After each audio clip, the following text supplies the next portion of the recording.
Hi everyone, I'm Dr. Rodríguez-Feliz, a board-certified plastic surgeon here in Coral Gables, Florida. Today I'm going to talk to you about the 3 lifts and the face. I think it's very important that we identify and talk about the terminology because a lot of patients get confused on what one thing might mean versus the other. For example, a lot of patients are asking me, what about upper facelift? Is that different from a lower facelift? And obviously, yes, the upper facelift, it addresses more the forehead and the brow complex.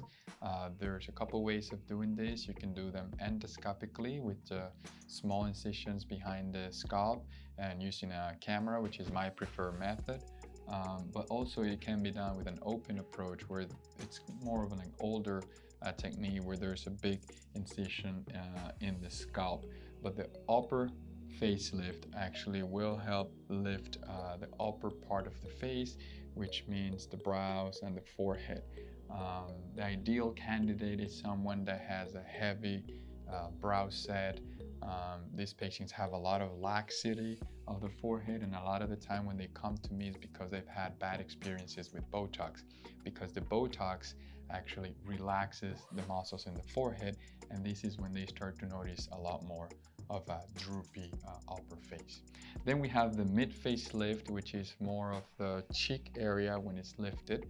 I think it's very important that we talk about it because a lot of patients that present for facelift for the lower face more usually, then they also have problems in the mid-face, and they don't understand that there are two different problems, and sometimes you need two different procedures to address it, meaning a lower facelift does not necessarily addresses a mid-face descent. In some cases, you can get some mid-face lift when we do our deep plane technique to some degree, but a lot of patients may need additional procedures. So a mid-face lift, it's commonly done when you do lower eyelid surgery.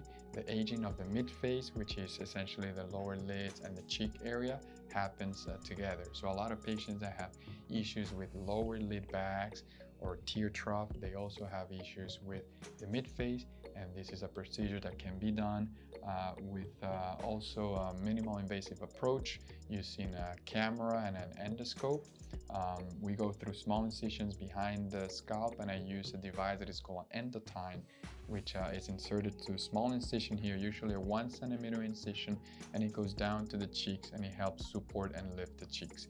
Then we go down to the lower facelift, which is really the more conventional facelift that people talk about, which addresses the jawline and to a certain degree the neck. But it's important to realize that a lower facelift will not address big changes in the neck.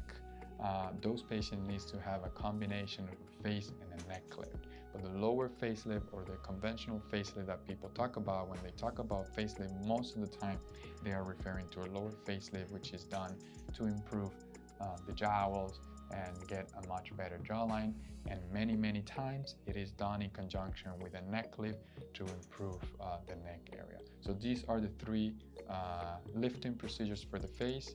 I just wanted to go over so you can have a better understanding of terminologies and what each one of them will address.